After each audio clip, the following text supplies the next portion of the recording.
So after the best offensive performance for the Green Bay Packers in the last 2 months, we get major injury news. Aaron Jones has a sprained MCL. He's week to week likely to miss the Lions game. And Luke Musgrave, in a far more serious injury, he has a lacerated kidney. We may not see him the rest of the season for the Green Bay Packers. That means this offense that was just catching a rhythm is going to have to reinvent itself on the fly. Plus, our pal Lily Zhao joins us for a Thanksgiving edition of Zhao You Doing. All of that on today's show. You are Locked On Packers, your daily Green Bay Packers podcast. Part of the Locked On Podcast Network, your team every day.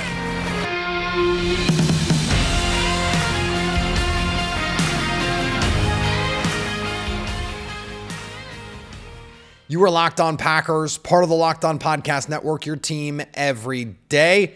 I'm Peter Bukowski. I cover the Packers for The Leap, a newsletter I would love for you to subscribe to. Follow me on Twitter, Peter_Bukowski. Follow the podcast on Twitter, Locked On Packers. Like us on Facebook. Subscribe to the podcast, iTunes, Spotify, Google Podcasts. Wherever you find podcasts, you will find Locked On Packers, the #1 Packers podcast on the internet. And the show for fans who know what happened. They want to know why and how. Thanks to everyone who makes Locked On Packers their first listen every day. We hope you like starting your day with us as much as we like starting our day with you. Today's episode brought to you by our friends at Game Time. Download the Game Time app, create an account, and use code LOCKEDON for $20 off your first purchase. Last-minute tickets, the lowest price guaranteed. We are going to have a double show today. This one is a standalone episode. Then we're going to have our crossover Thursday a day early because of the holiday. That will come out a little bit later today. Give you a little time in the morning to catch your breath if you need it, or just binge it back to back. Bang, let's go. So Matt Derry with Locked On Lions is going to be joining me for another episode here in just a couple hours, depending on when you're grabbing us. We have to start with the injury news here before we get to Lily. Aaron Jones week to week with an MCL sprain. That could mean 2 weeks. That could mean 4 weeks. It could mean 6 weeks. Hard to speculate. What we do know is that there have been times in the Matt LaFleur era where he has lost one little piece of the offense, and it is an oddly integral piece. Like Tyler Ervin jet motion was strangely influential in the 2020 season, for example. It's more obvious when you lose a player like Aaron Jones, what that means for your offense. We talked a little bit about this in our post-game show and this idea of needing to stay creative and trying to use Jayden Reed on some of those RPOs. Don't just get under center and try and run your gaps and your powers. Try and do as much of the normal offense that you would do as you can. We don't know Emmanuel Wilson, what his situation is going to be. Patrick Taylor now back on the team, but they're not going to use Patrick Taylor and A.J. Dillon on the field at the same time. It just doesn't seem like they have really the runway to make a decision like that even. It's disappointing to have this great performance from your offense and then know you're probably not going to have the best player on that offense for at least the next 2 weeks in all likelihood and potentially longer. Maybe more frustrating in a lot of ways, though, is Luke Musgrave, who is starting to break out. We raved about him, the 3rd and 11 catch on Derwin James. It seems like that's the play where he got hurt. Actually ended up playing another dozen-plus snaps after injuring his lacerated kidney, which is just a brutal injury. Didn't realize it was as bad as it was until after the fact. He's out of the hospital, thank goodness, and is okay.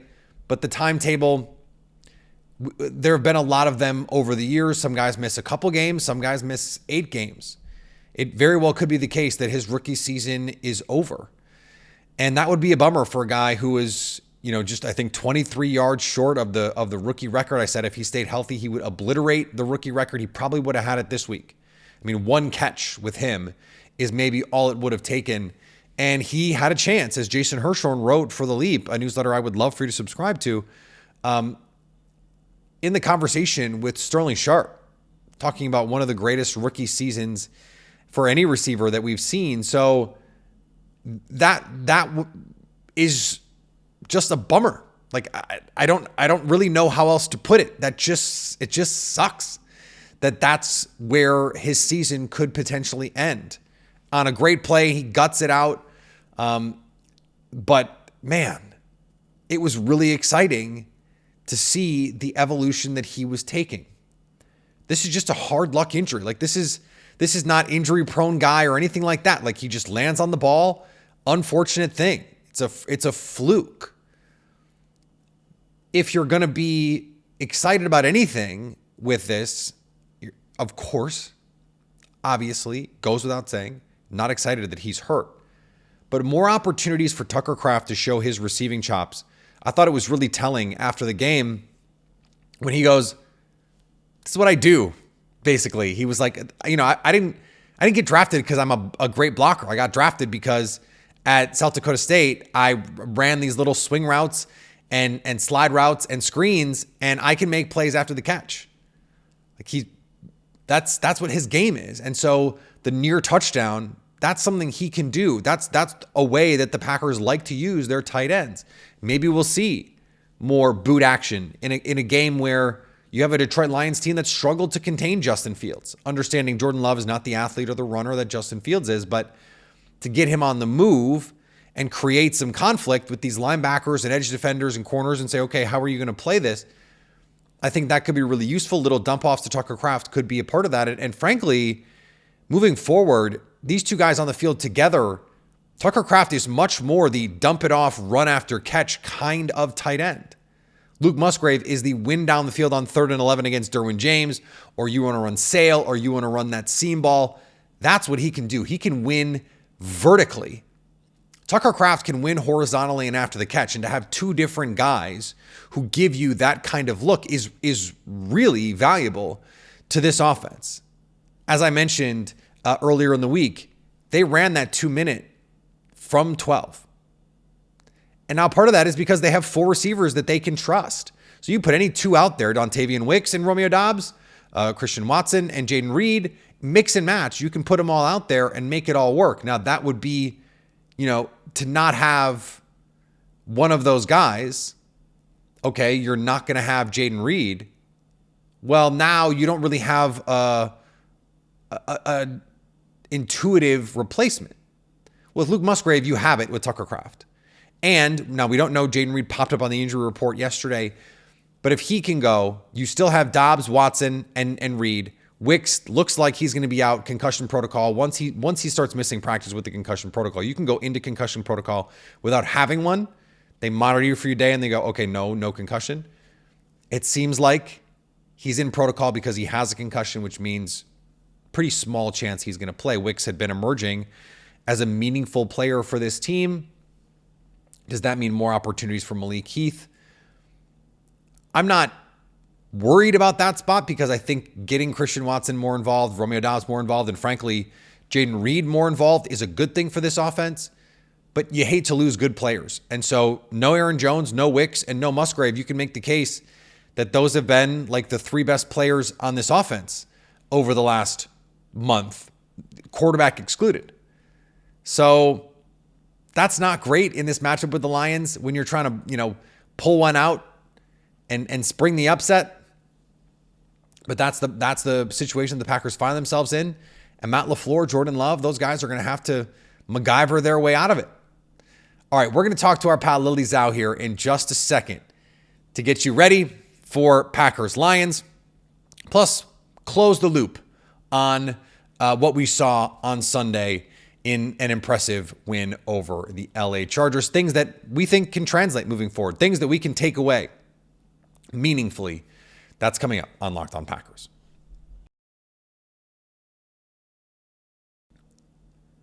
When you want to go to a concert, you should just be excited to go. You shouldn't have to worry about buying tickets.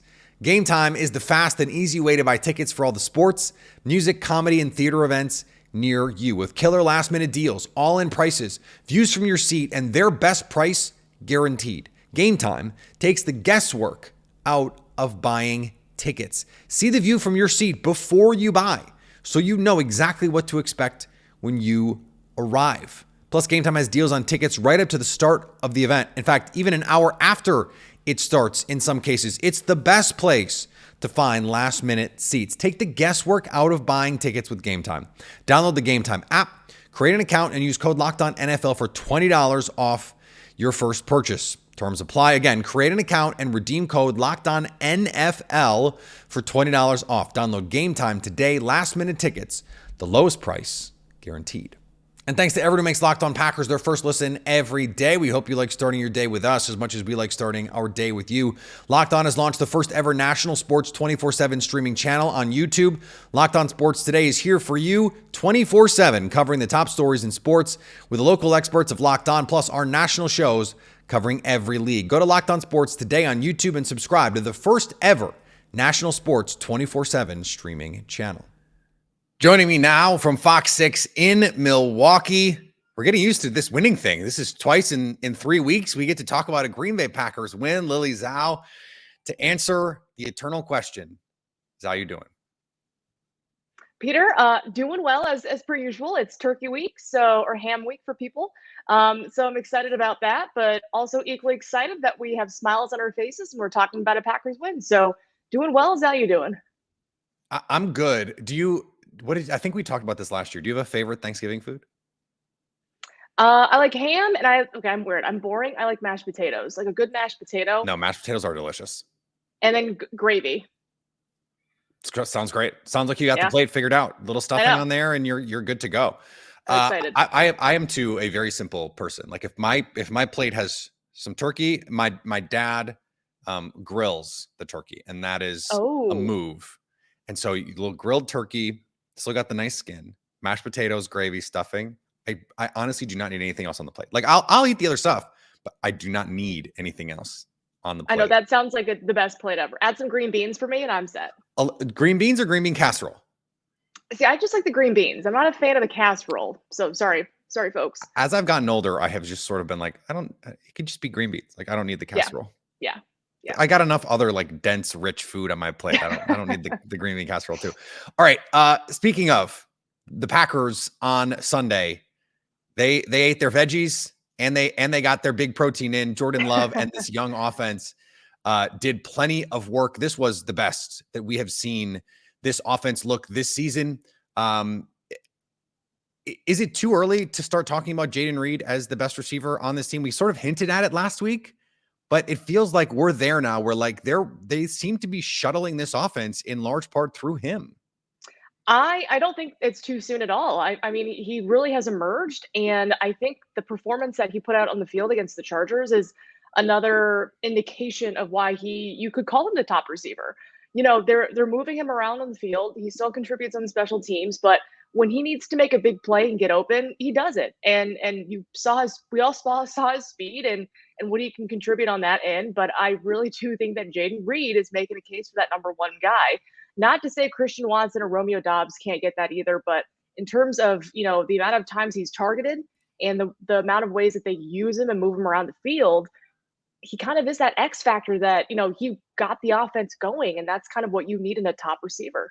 He's kind of giving me those Deebo Samuel vibes. Like I know there was that trend where everyone wanted their version of Deebo Samuel, and it's like, no, like that's a unique thing, but he does kind of feel that way to me. Like, is that crazy? Not at all. And again, this is a young kid with speed. He can create after the catch. You can move. Maybe the only guy that can create after the catch, by the way. Yeah. He can move out in open space. I mean, the similarities are there, and the comparison is there. So I can't wait to see just how much better he does get with his NFL career. Because his rookie season so far, 10 games in has been good. Yeah, I sort of whispered it on a podcast last week, and I was like, I'm not supposed to say this, but like I think he can be better than Randall Cobb, and that as someone who was Randall Cobb's like biggest supporter in 2014, 2013 thereabouts, that is high praise. I think he's got the whole world ahead of him. It doesn't seem like a coincidence, Lily, that Jordan Love is playing his best football over the last month when we're seeing these rookies really come into their own. Is it that simple, do you think, with his play lately? Because he seems to be really, really comfortable back there. Is it just that young guys are playing better, or is this a Jordan Love thing too, do you think? I think it's a combination of both, right? You kind of saw Justin Herbert would have had a better day, and that team would have won had his receivers not dropped 3 crucial balls. Yeah. So you have to think that probably was Jordan Love a month ago, when he's making the throws, but the guys aren't catching them. And so that kind of just gets into your psyche of like, uh-oh. And so I think the fact that the guys are making the catches, they're getting open. Romeo Doubs ensured himself that he was going to get that touchdown at the end with a great catch. That really does help boost a young quarterback's confidence, but also is Jordan making the right throws. I think the one to Luke Musgrave down the seam where he had a lot of open room, I know he wants that overthrow back, but outside of that, I thought he played very well. He was decisive. He made the clutch plays he needed to make. And that's what you want in a quarterback, to say, we have a clutch situation or a couple in the fourth quarter. We need you to deliver. And he did. And those young guys also did on the receiving end as well. I thought there was a telling moment. We found out after the game, the Christian Watson touchdown was drawn up on the sidelines. The tight ends coach said, hey, I think we can do this. And it's a variation of a play that they run. That was something we heard. Like, how many times did we hear Aaron Rodgers say that? Or Devontae Adams say, hey, yeah, we drew that play up on the sideline. We hadn't heard that so far this season. And it does feel like a sort of seminal moment when you can get all these young players together and say, hey, we're installing this right now, and we're going to run it next series, that they're able to do that. It feels like we're getting to a place with them where you can go, all right, forget the rookie talk, forget the first and second year pass catcher talk. You guys are NFL players now. We're just going to go do that. Yes, I agree with you. It seems very Aaron Rodgers era-esque, because when you had a guy like that who could create and a guy like that who could operate the offense at an elite level, you had that opportunity to say, we can improv some of these things and draw things up on the sidelines that necessarily weren't in the game plan, but we can still execute them. So to see this young offense do that and know that they're getting to that point, they're comfortable with one another, and they can execute, most importantly, in that situation, I think proved huge, because if you don't have that touchdown, you're not winning the football game.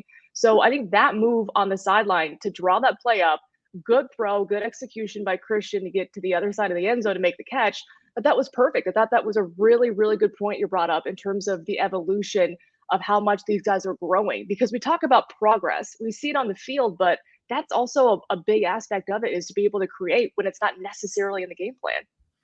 And we saw a couple opportunities Jordan Love had where he is creating a second reaction throw to Donyavion Wicks back across his body, slinging the rock.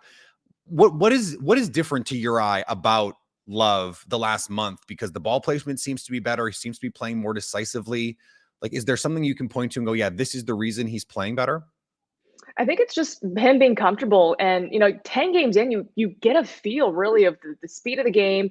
You're reading defenses hopefully better, but also you just build that rapport with your receivers. And I think that, he made that scramble play where he rolls left and he hits Donyavion. And I thought that was a phenomenal play, because I think maybe a month ago, he probably would have either taken the sack or the ball would have been thrown incomplete. But he was able to keep his eyes downfield and make a scramble play. And Wicks, to his credit, was able to get open and make that catch. So I think just everybody just feels more comfortable. And I think that comes with just getting game reps. But I think overall, he's more decisive. And I think because of that, his receivers are feeling more comfortable knowing that the ball's coming to me wherever I am on the field. Like, we're going to make it work. And I think that's what has helped this team this last month. All right, we'll get back with Lily Zhao in just a second here on Locked On Packers. Today's episode brought to you by our friends at Prize Picks. Prize Picks is the most fun way you can add a little excitement to your football watching, because you can win up to 25 times your money just by deciding if a couple of players are going to produce more or less than Prize Picks thinks, right? It's easy. You are an engaged football fan. You listen, you watch, however you consume us. You know more than the average person, so put that knowledge to use. Put together a daily fantasy lineup with a couple guys, 2-3 players. You can even do more than that, and you can win up to 25 times your money. Go to prizepicks.com/LockedOnNFL and use code LOL lowercase LockedOnNFL for a first deposit match up to $100. That's prizepicks.com/LockedOnNFL and use code LockedOnNFL for a first deposit match up to $100. Daily fantasy sports made easy. That's Prize Picks. And thanks to everyone who makes Locked On Packers their first listen every day. Locked On has launched the first ever national sports 24/7 streaming channel on YouTube.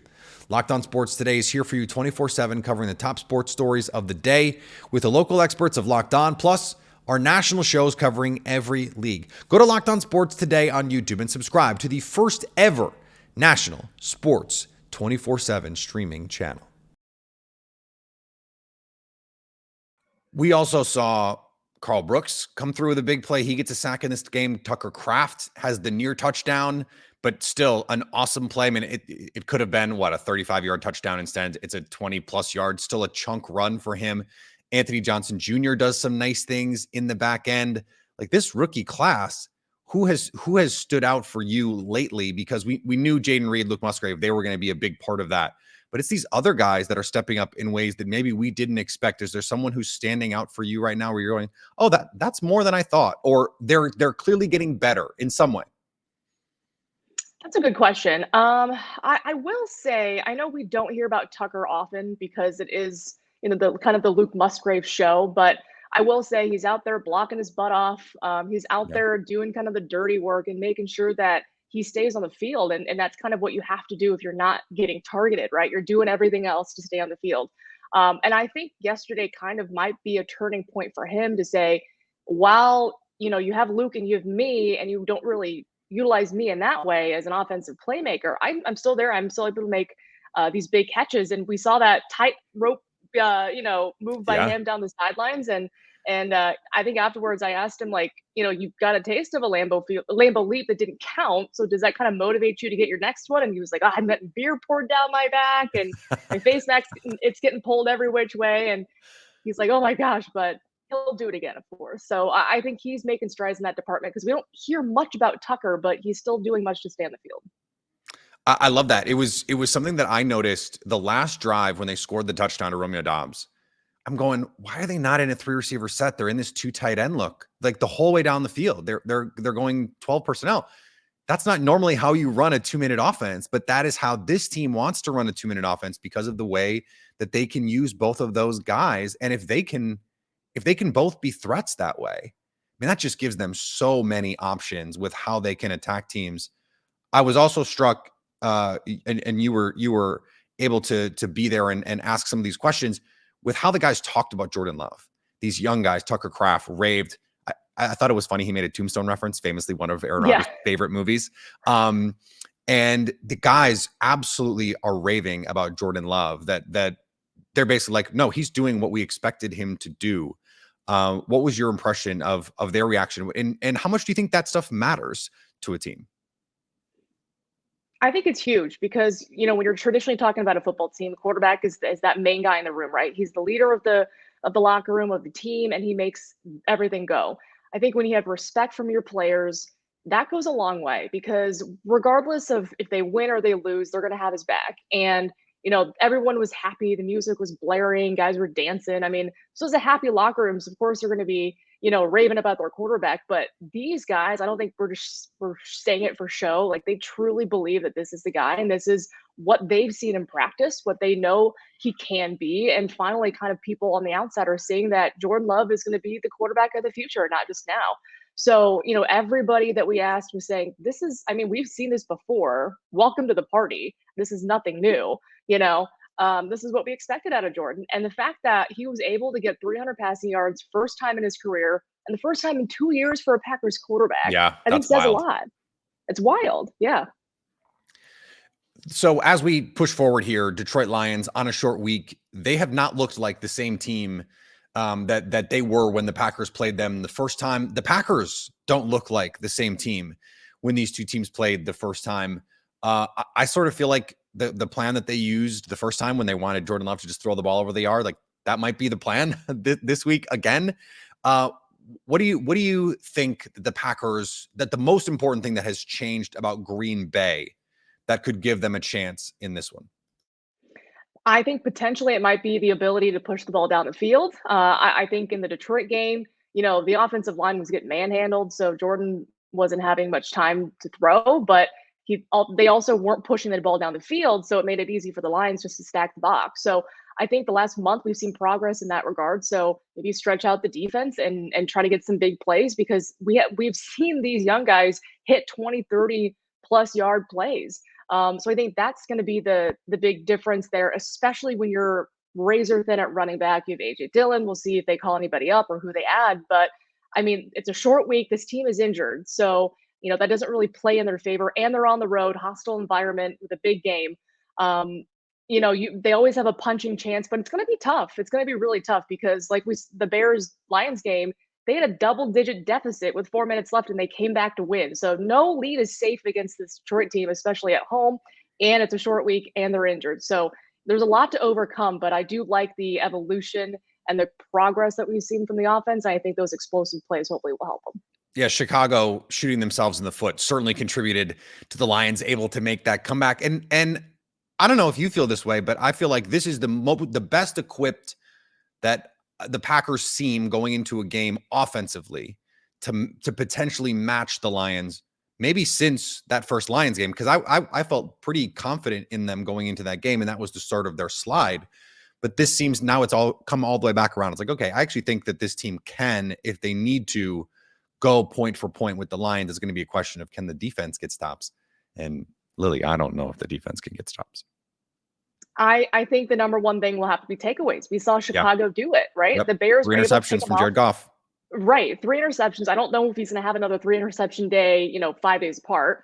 But that's going to be the key. If they don't get turnovers or forced turnovers, they're not going to win this football game, because that offense is really darn good. So if you can't just take away a couple possessions, it's going to be really tough for this Packers team to hang in there. I also do think that the offensive line needs to hold their own, because Aiden Hutchinson and company are coming for Jordan Love. So they really got to play a much better game to protect their quarterback and just give themselves a chance to win. And most importantly, don't shoot themselves in the foot. That's going to be number one. Yeah, don't turn the ball over. You're going to give yourself a chance. The Matt LaFleur said in the locker room after the game, we won the ball, and that's why we won the game. And I think that's going to be crucial for the Packers this week. Well, Lily, happy Thanksgiving. We will talk to you next week. And who knows, maybe we're talking about yet another Packers win. Thanks, Peter. Happy Thanksgiving. All right. Thanks to Lily for joining the show today. Always great to talk to her. Remember, we have our crossover Thursday on Wednesday. It's a day early. It's going to be coming out later in your feed in just a little bit. If it's not already there, depending on when you found us, it could already be in your feed. So these are designed to be different shows. And so you can listen to them as companion content. You can listen to the crossover tomorrow morning. You can listen to this tomorrow morning, Thursday morning, whenever is convenient to you. That's what we try and be here on Locked On Packers. Follow me on Twitter, Peter_Bukowski. Follow the podcast on Twitter, Locked On Packers. Like us on Facebook. Subscribe to the podcast, iTunes, Spotify, Google Podcasts. Wherever you find podcasts, you'll find Locked On Packers. And anytime you want to come hang out with us live, like we will be after the game on Thursday, go subscribe to us on our Locked On Packers YouTube page so you can stay Locked On Packers.